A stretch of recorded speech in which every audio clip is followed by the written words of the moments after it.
I was on mute. I also found another mistake I would been saying wrong to you guys. You're going to fire me as your class president. I got news for you. Anyways, back to Feliz Dia de los Muertos. Happy Day of the Dead. I knew nothing about this because I am not of Mexican descent. But Lennox, one of her god families, Abby, was born in Mexico. And they're up here now in Oakland, and the kids have been taught what about Day of the Dead. And frankly, I love everything about it. Today, when you go to places and you see altars, chances are you're going to see pictures of people, little things here and there that they loved. And today's Children Day of the Dead, and then tomorrow's Adult Day of the Dead. So normally Adair does it at her house, but this year she did it in the library, where at the school she's a librarian at. And it's a way to honor those before us and not be afraid of them being dead because they are with us. So because Grandma Dee died this year, we were like racking our brains. Okay, what did Grandma Dee love to eat? Well, she loved Dark Seas chocolates and Manhattans. And so Adair told me today, she goes, I didn't get to it at home. She said, but here in the library, we're doing, I said, you've got Manhattans there in the school library? She said, no, no. So again, I'm going to try again. Feliz Dia de los Muertos. And the sugar skulls represent that there is beauty in death and it's nothing to be afraid of. That is my extent of knowledge of Day of the Dead, but I love so many things Mexico. I just love so many things about the culture, so many things about the art, and there we go. Okay, so Friday we went up to the cabin to make sure that the internet was good and all that. We changed providers so that I can come to you next week when I'm going to be up there with Joan and Dara sewing. And we were driving out of the valley, and the hills were gold like they always get in the summer. They just dry up. And I went. Then we came back on Sunday. They were green. And I remember one other time in my adult life where the hills were green and the trees were fire engine red at Thanksgiving. And I believe that's what we're going to be this year. And it doesn't get more spectacular than that. So, okay, John wanted me to bring up too that the BOM this year, Color My World, all the patterns all of it became available today, so that you've got plenty of time to get done before the end of the year, when we will snatch it away from you because we have a 1-year rental lease on it, basically. And so you've got till the end of the year to print all that out. So Barbara will do her thing on Friday, but all of the patterns are there right now. So yay, I can't wait to see these come to fruition. So let's take a look at what I've got here. I always kind of surprise myself because I put it on and the overlay is so light I can hardly see it. We are going to get to sewing this thing together and removing the paper. And of course, I don't have what I need for remove. Oh, there it is right there. Okay. And I realize I've been saying some things wrong. Again, you're just going to have to hang with me as your leader. Gracias, Rebecca. Yeah. Hey, we're actually are having the kids take Spanish lessons, and they love it. And the teachers are so good. It's 1 day a week, and it's just fabulous. I mean, the first day they came home and they could count to 10. No problem. So, all right, quit yakking and let's look at what you've sent me. Okay, so Jane sent this spinning spools finished, and she loved the little bee quilting, which she thought was fun because of the flowers and the garden theme and all that. Yeah, but I got to tell you, Jane, did I say Jill? I meant Jane. I like what you did on the spools a lot. And so everybody take notice of that. You know, I'm all about, okay, check out the quilting because you can never learn enough about it. Okay, this is Elizabeth's. And oh, shoot, that shouldn't be here, but that's okay. As we talk about setting these blocks today, It's a fuzzy picture because that's as large as it was sent, but I want you to take note that the two horizontal strips, it's of course vertical on here, she's doing in two different colors, and then she's going to do the other strip on another green. So I've never seen that done. Fun. Okay, so then this is Joyce. Oh, Joyce. Oh, come on. She made this circle quilt. She used, I know she used her Bernina circle maker. This is cherry wood. And then I forget, was it Editus sunflowers? This is incredible. Um, Look at the inner border to the left and the right.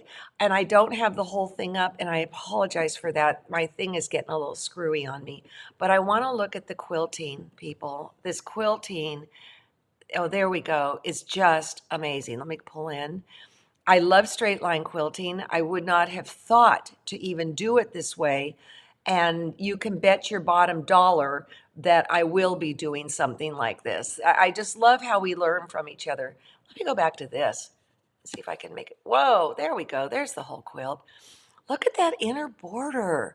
I mean, look the way your eye travels over the whole thing with the sunflower in there. I mean, I tell you, Joyce, I think I gave you an A plus, and I think we would all agree that this is an A plus. It's just beautiful.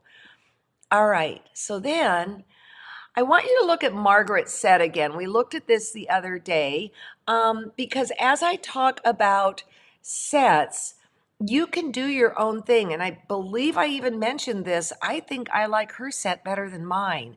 And so it's just a matter of doing the math. And I am going to tell you the sizes of everything because I think my pants were on fire on one of them. And I saw in the forum that somebody said, can I please just go through the block sizes?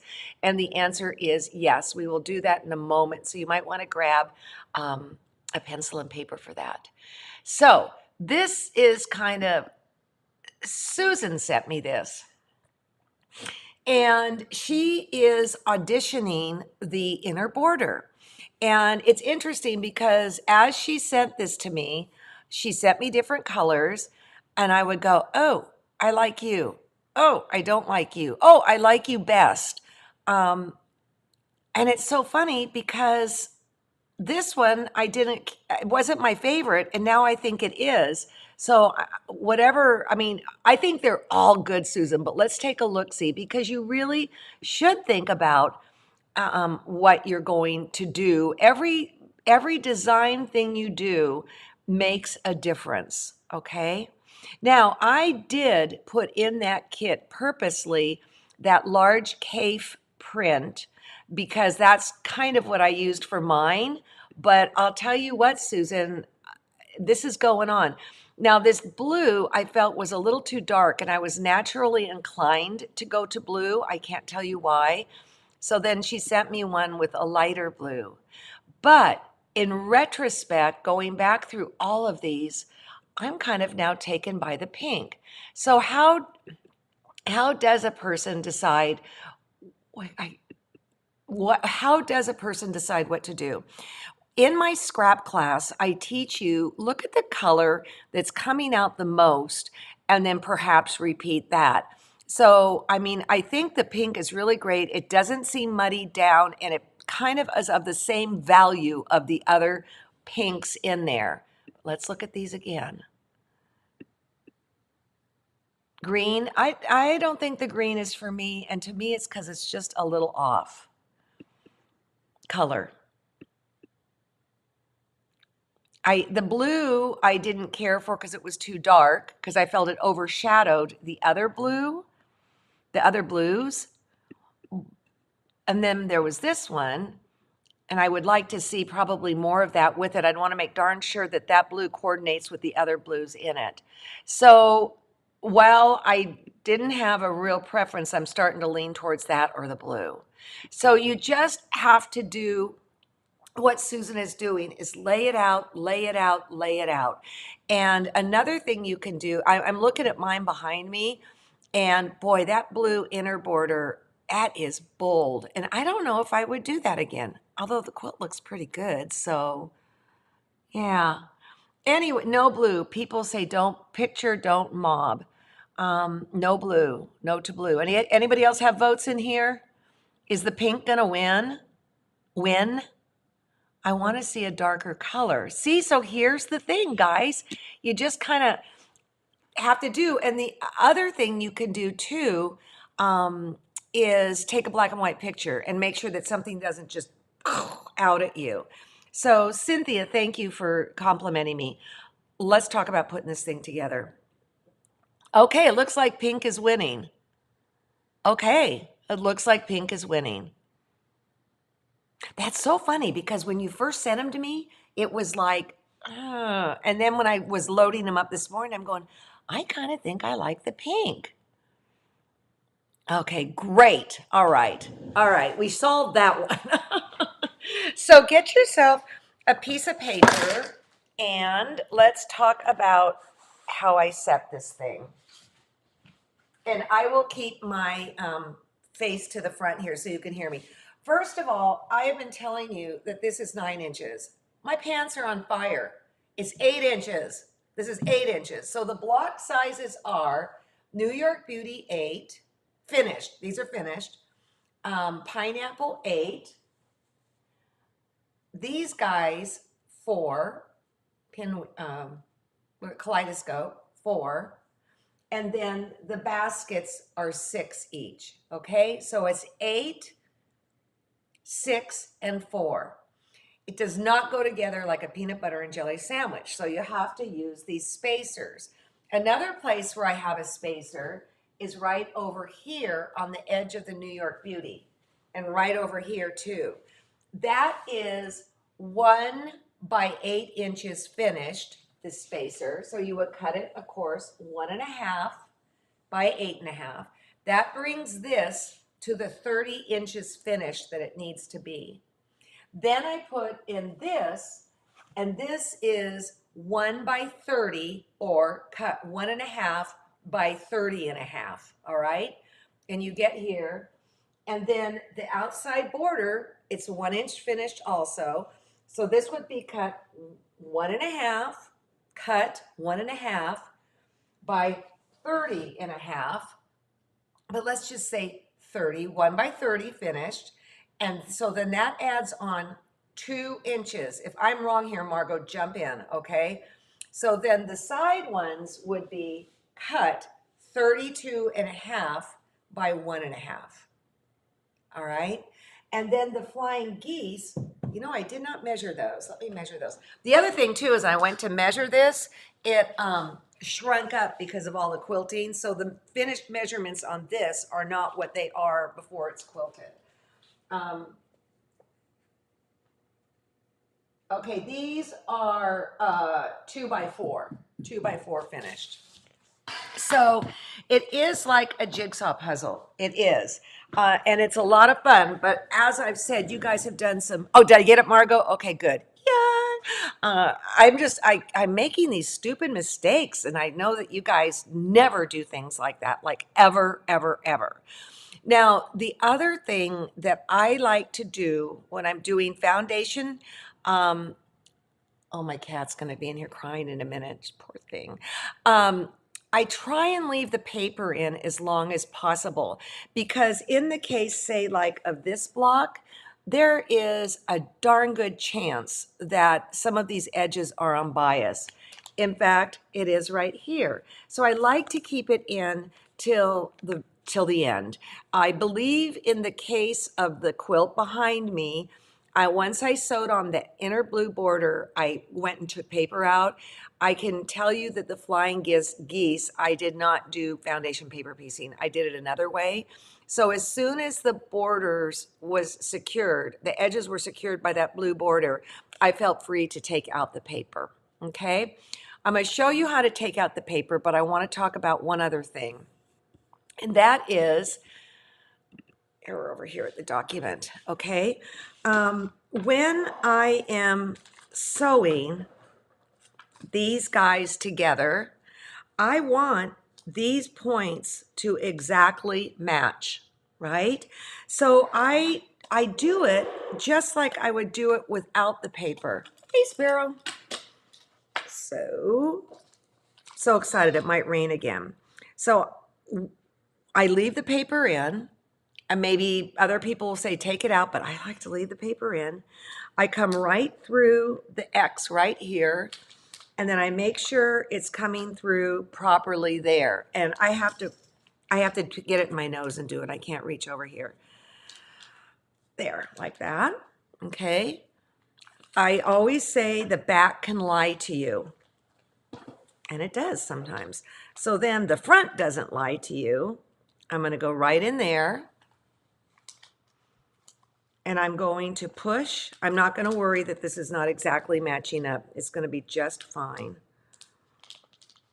I was just so pleasantly filled with surprises when we did this book, or this class. I'm going to open it up, and I can see here that that's good. Let me pin. You know what? I'm going to sew it just for grins. I like these Quilter Select pins. They're strong, but they're sharp. So let me look. Yay.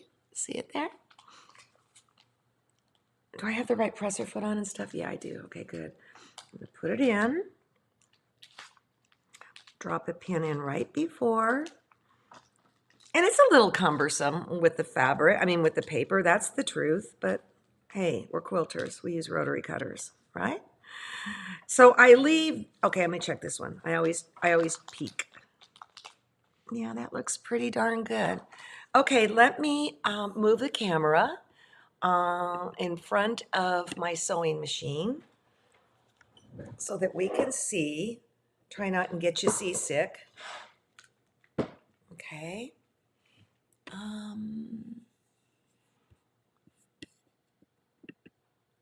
I think I hear the rain. Okay. Turn around. We don't do upside down in my world. There. So what I'm going to do is I'm going to come in here. See how this guy's hanging there? You know, if I want, I might just tug this up a little bit, just a little bit, and get that end to meet. Boom. Okay. Here we go. I suppose I could do a little safety stitch there, but I'm going to go for it. Meaning like a little big stitch that I can then take out. But, oh, I forgot to shorten up my stitch length. That's not good. Take it down to about 2. And the reason you do that is because there's going to be a lot of stress on your seams when you take out the paper. Did you see how I just pulled that out right before? Now, the other thing is I am sewing over pins. I'm doing it at my own risk, but I wanted to point something out here. Okay, I want this guy to hang up here. Is right down in here, the pins are going underneath the sewing line. So my machine, my needle is never hitting metal to metal, needle to pin. And I'm also going very, very, very slowly. Now, see, another thing is I love on my Bernina feet that, gosh, I wish I had a pointer. Here we go. I love that this part is open right here. A lot of brands, this part's open, but then it closes up tight there. Because this is open, I can hang on to this pin and leave it in till the very, very last second. So see, I'm hanging on to it. Just about. I think I went in the hole. There we go. And now I'm going to be all nervous, Nelly, to see if I got it right.